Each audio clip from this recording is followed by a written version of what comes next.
July August গণ অভ্যুত্থানে গণহত্যার দায়ে আওয়ামী লীগ ও এর নেতাদের বিচার কার্য সম্পন্ন হওয়া পর্যন্ত সন্ত্রাস বিরোধী আইনে দলটির যাবতীয় কার্যক্রম নিষিদ্ধের সিদ্ধান্ত নেওয়া হয়েছে।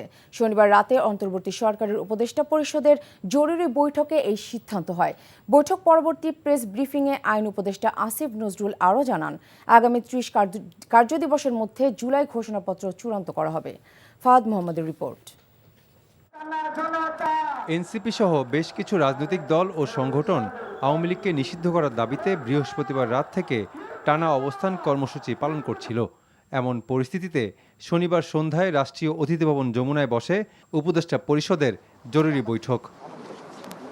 প্রায় ২ ঘন্টারও বেশি সময় বৈঠক শেষে আইন উপদেষ্টা আসিফ নজরুল ব্রিফিংয়ে জানান, আন্তর্জাতিক অপরাধ ট্রাইব্যুনালে আওয়ামী লীগ ও তার নেতাদের বিচার কার্য সম্পন্ন না হওয়া পর্যন্ত দেশের নিরাপত্তা ও সার্বভৌমত্ব রক্ষা, জুলাই আন্দোলনের নেতাকর্মীদের নিরাপত্তা এবং আন্তর্জাতিক অপরাধ ট্রাইব্যুনালের বাদী ও সাক্ষীদের সুরক্ষার জন্য সন্ত্রাস বিরোধী আইনের অধীনে আওয়ামী লীগের যাবতীয় কার্যক্রম নিষিদ্ধ করার সিদ্ধান্ত নেওয়া হয়েছে। আন্তর্জাতিক অপরাধ ট্রাইব্যুনালে বাংলাদেশের আওয়ামী লীগ ও তার নেতাদের বিচার কার্য সম্পন্ন না হওয়া পর্যন্ত দেশের নিরাপত্তা ও সার্বভৌমত্ব রক্ষা, জুলাই আন্দোলনের নেতাকর্মীদের নিরাপত্তা এবং আন্তর্জাতিক অপরাধ ট্রাইব্যুনালের বাদী ও সাক্ষীদের সুরক্ষার জন্য সন্ত্রাস বিরোধী আইনের অধীনে সাইবার স্পেস সহ আওয়ামী লীগের যাবতীয় কার্যক্রম নিষিদ্ধ করার সিদ্ধান্ত গ্রহণ করা হয়েছে। এ বিষয়ে প্রয়োজনীয় পরিপত্র পরবর্তী কর্মদিবসে জারি করা হবে। তাছাড়া সভায় আন্তর্জাতিক অপরাধ ট্রাইব্যুনাল আইনের সংশোধনী অনুমোদিত হয়েছে। সংশোধনী অনুযায়ী আন্তর্জাতিক অপরাধ ট্রাইব্যুনাল কোনো রাজনৈতিক দল তার অঙ্গ সংগঠন বা সমর্থক গোষ্ঠীকে শাস্তি দিতে পারবে। আর আগামী ৩০ কার্যদিবসের মধ্যে জুলাই ঘোষণাপত্র চূড়ান্ত করে প্রকাশ করার সিদ্ধান্ত গৃহীত হয়েছে বৈঠকে। জুলাই ঘোষণাপত্র আগামী ৩০ কার্যদিবসের মধ্যে চূড়ান্ত করে প্রকাশ করার সিদ্ধান্ত গৃহীত হয়েছে। সভায় আন্তর্জাতিক অপরাধ ট্রাইব্যুনাল আইনের সংশোধনী অনুমোদিত হয়েছে। সংশোধনী অনুযায়ী আন্তর্জাতিক অপরাধ ট্রাইব্যুনাল কোনো রাজনৈতিক দল, তার অঙ্গ সংগঠন বা সমর্থক গোষ্ঠীকে শাস্তি দিতে পারবে। Fahad Mohammad, NTV news, Dhaka. তবে উপদেষ্টা পরিষদের এই সিদ্ধান্তে সন্তুষ্ট করতে পারেনি বৃহস্পতিবার রাত থেকে অবস্থান কর্মসূচি পালন করা ফ্যাসিবাদ বিরোধী আন্দোলনকারীদের। এ বিষয়ে আরও জানতে যাচ্ছি শাহবাগে, সেখানে আছেন সহকর্মী নাহিদ প্রিন্স। উপদেষ্টা পরিষদের সিদ্ধান্ত মানতে আন্দোলনকারীদের আপত্তির কারণ কি বলছেন তারা?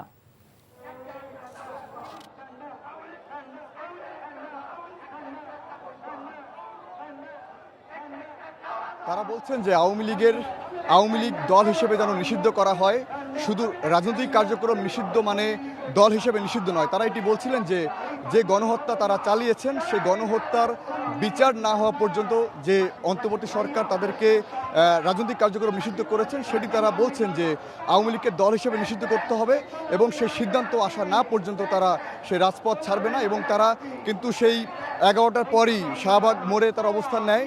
পুরো শাহবাগ বাংলা মোটর সড়কই তার অবস্থান নিয়েছে। এখন আমরা যদি দেখাই যে পুরো শাহবাগের পরিবেশ যদি দেখাই, পেছনে কিন্তু হাজারো ছাত্র জনতা এবং তারা মূলত বলছেন যে আওয়ামী লীগ তারা বলছিলেন যে 3টি গণহত্যা চালিয়েছেন। প্রথমটি হলো শাপলা চত্বর, তারা বলছেন যে পিলখানা, এবং তৃতীয়টি হলো এই যে জুলাই অভ্যুত্থানের গণহত্যা।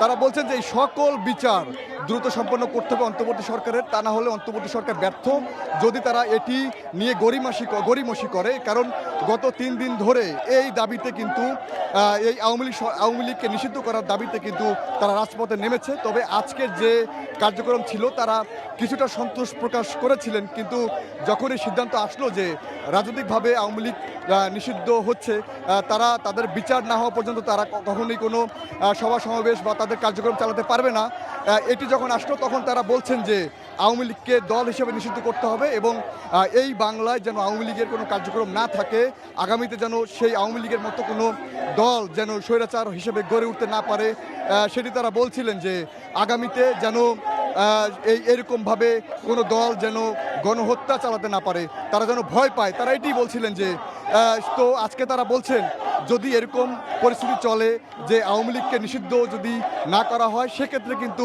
তারা আগামীকাল থেকে শুরু করে যতদিন পর্যন্ত এটি করা না হবে ততদিন পর্যন্ত তারা কার্যক্রম চালাবেন। তবে অফিসিয়ালিভাবে এখনও কিন্তু তেমন কোনো সিদ্ধান্ত আসেনি। তারা বলছিলেন, কারণ কিছুক্ষণ পরে হাসনাত আব্দুল্লাহ এই বিষয়ে কথা বলবেন, তিনি বলছিলেন যে তাদেরকে রাজপথ না ছাড়তে বলেছেন। কিছুক্ষণ পরে হয়তো আমরা আরও জানতে পারবো যে এই বিষয়ে কি সিদ্ধান্ত আসবে। তো এই ছিল আমার কাছে শাহবাগ থেকে সর্বশেষ। নাফিসা।